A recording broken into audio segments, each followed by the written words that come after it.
அந்த டிஏ அரியரை இன்னைக்கே நம்ம அப்டேட் பண்ணிடணும், அவங்களுக்கு அக்கௌண்ட்டில் கொடுத்துடணும்னு சொல்லியிருக்காங்க. கண்டிப்பாக நம்ம வந்துடும் சொல்லியிருந்தாங்க.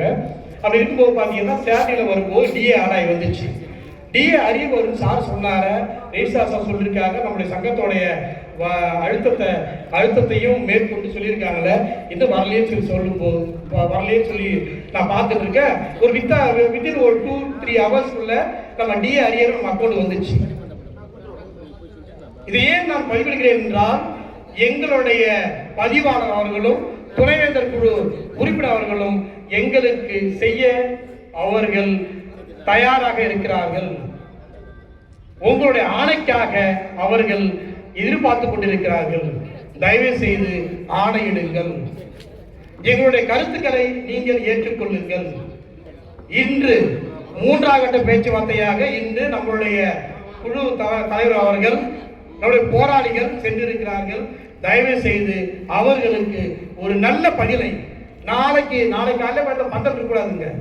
நான் எல்லாம் என்ன வேலை, நான் வந்த நேரம் டிபார்ட் வழக்கமாக நான் ஒர்க் பண்ணணும். என்னுடைய மாணவர்கள் ஏமாந்து செல்லக்கூடாது.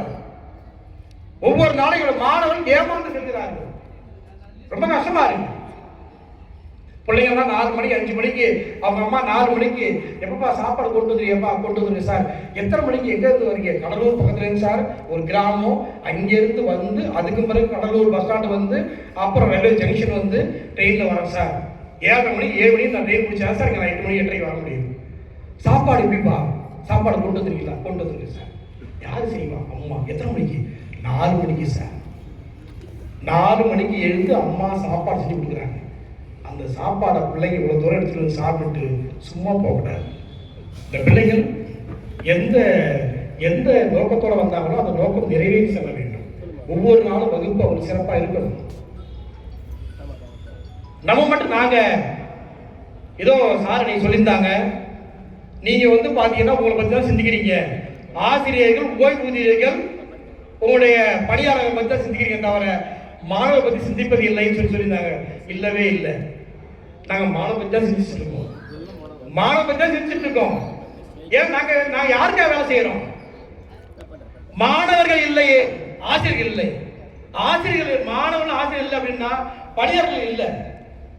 எங்கள் அடிப்படை யாரு? மாணவர்கள் தான். அவங்களால தான் நாங்களா இருக்க முடியும். எங்களுக்கான எஜமானர்கள் அவங்க தான். அவங்க ஏமாந்து போகக்கூடாது. எங்களுக்காக நான் சொல்லல. நான் போராடுற போராட்டம் நேரடியாக எங்களுக்காக இருக்கலாம், ஆனால் மறைமுகமாக எங்களுடைய மாணவர்களுக்காக போராட்டம். எங்கள் மாணவர்களுக்கு நாங்கள் தரமான கல்வியை கொடுக்க வேண்டும். அதற்காக எங்களுடைய அடிப்படை தேவை நீங்கள் நேர்த்தி செய்ய வேண்டும். நேர்த்தி செஞ்சு கொடுங்க. நாங்க இல்லாத தகுதிக்கு மீறி ஆசைப்படல. தகுதிக்கு மீறிய ஏதோ ஒன்றை நாங்கள் முன்வைக்கவில்லை, போன்றவர்களே முன்வைக்கவில்லை.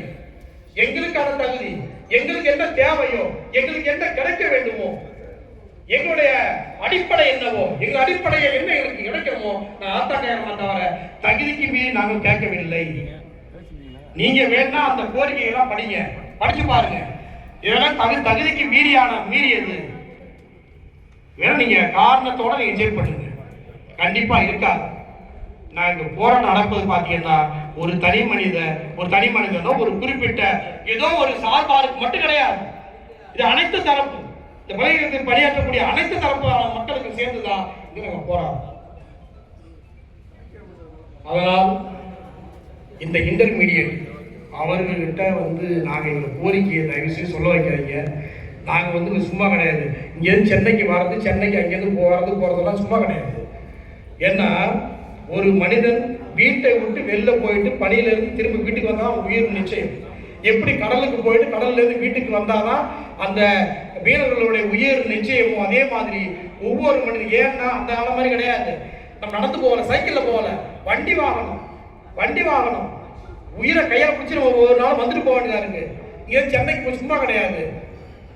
இவ்வளவு தூரம் கஷ்டப்பட்டு வரோம் அப்படின்னா அதை நீங்க பாருங்க. அதே மாதிரி ஒரு மாணவன் அடிக்கடி என்ன பண்ணுவான்னா ஏதோ ஒரு கோரிக்கை வச்சு ஏதோ ஒரு தேவைக்காக வந்து நிற்பான். நமக்கே கடுப்பாயிடும். அடிக்கடி இதே வேலையை போலாம், இவருக்கு என்ன தேவை செஞ்சு கொடுத்துருக்கோம். நமது முதலமைச்சர் அவர்களே, நீங்க உங்களுக்கு பிடிச்சிருந்தாலும் பரவாயில்ல, பிடிக்கலனாலும் எங்களுடைய தொந்தரவுல இருந்து நீங்க எஸ்கேப் ஆகுங்க. இவங்க அண்ணாமலை பழைய ஊழியர்களும் பேராசிரியர்களும் தொந்தரவு பண்ணிட்டே இருக்காங்க. ஆனால் அவங்க என்ன தேவை கொடுத்துருங்க, அவங்க கொடுத்து அவங்க நிறைவேற்றுவோம், அதுக்கு முறையாக வரமாட்டாங்க அப்படின்னு நீங்க சலிப்பட செஞ்சாலும் பரவாயில்ல, தயவு செய்து எங்களுடைய கோரிக்கையை நீங்க செஞ்சீங்க. ஆனா நீங்க செய்யாத வரைக்கும் நாங்க இதே வேலையை தான் இருப்போம், இந்த வேலையை தான் செஞ்சுட்டே இருப்போம். அதுக்காக நான் ஓய மாட்டோம். ஏனென்றால் நாங்கள் அண்ணாமலை பல்கலைக்கழக ஊழியர்கள், பேராசிரியர்கள், ஓய்வூதியர்கள். அந்த வார்த்தையில ஒரு அழுத்தம் இருக்கும், அண்ணாமலை பல்கலைக்கழகம். ஆக எங்களுடைய கோரிக்கையை கனிவோடு தயவு செய்து ஏற்றுக்கொள்ள வேண்டும். எப்படி 2012 அம்மா அவர்கள் இந்த பல்கலைக்கழகத்திற்கு ஒரு புத்துணர்ச்சி